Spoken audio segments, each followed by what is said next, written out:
Welcome to Second Take, the show that focuses on the issues behind the news.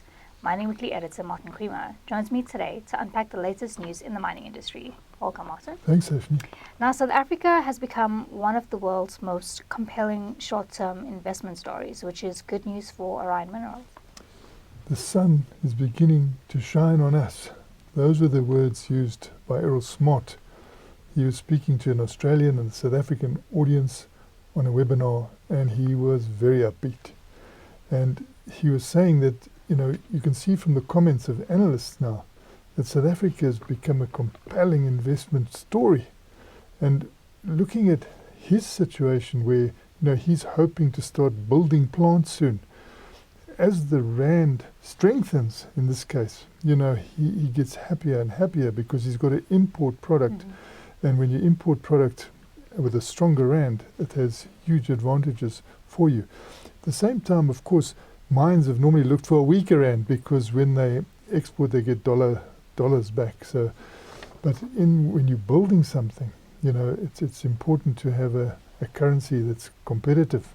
So those were among the things that he raised there, but there were so many issues, including how prospective, that Northern Cape has been in the past, how you can resurrect that, and how there's so many mines that have infrastructure that can get you going so fast. So it's a brownfield situation, it's not a greenfield situation, and he's saying, where else in the world do you have this, that you can start moving so fast? So as soon as he gets his funding sorted out, he says it'll be 12 to 18 months before he's actually operating. He's already 160 people already on the mine site mining, bringing ore up, but it's all trial mining at the moment.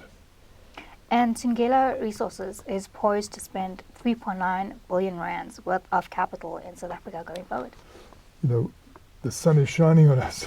We're starting to see, more capital investment. I know this was scheduled, but it's nice to be able to give it at this point in time because we need capital investment.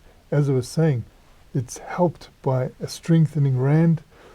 These are Mpumalanga projects, they're shaft projects. They're very much part of their whole structure that they've been planning.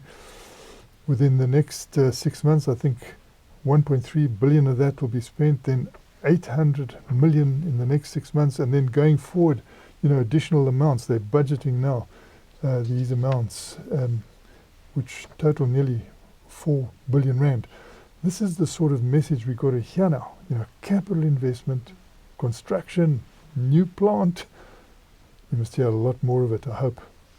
And lastly, Richards Bay Minerals is looking to on-site renewables, storage and aggregation. So there's also that commercial bent. You're having a situation, and many get questioned about our electricity. Is it going to go back into load shedding, particularly after the election? They thought, is it going to go back into load shedding? Hopefully not. But at the same time, there's a business case for people to go out and produce their own electricity. They've been given the opportunity to do it totally for their operations. And it's also, they're doing the right thing. You'll find that a lot of them are talking about emissions. They want to get those emissions down. This is for the good of the planet. So, it's got everything going for it, that you move and you create 100%, new energy. So already they have done 2 renewable energy projects, one in solar power, and this latest one's so fast, 6 months, that it gives you the idea that this market is really energetic. Now, hopefully they will look on-site now because they've been having wheeling energy plans. And look on-site, a lot of these companies have got a lot of land.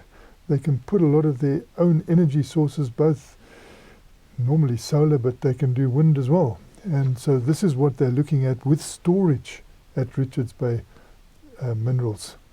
And at the same time, they're talking about these aggregators. Now, a lot of people are, they're saying in the next 6 months, we will talk about aggregation because we're not going to say trading outright, but it is quite trading. They get licensed as traders, these people, but they don't sell over the counter, as it were. They will be able to get a lot of energy in to their platform from various independent power producers, giving to their platform. And then they are far more pliable and flexible in giving it out from their platform, and it can be short term, it can be long term.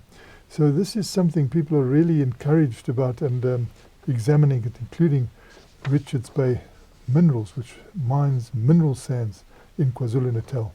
Thanks for speaking with us, Martin. Thank you, Sashni. That's it for today. Join us again next week for more news analysis on the local and global mining industries. To subscribe to Creamer Media's Engineering News and Mining Weekly, please email subscriptions@creamermedia.co.za.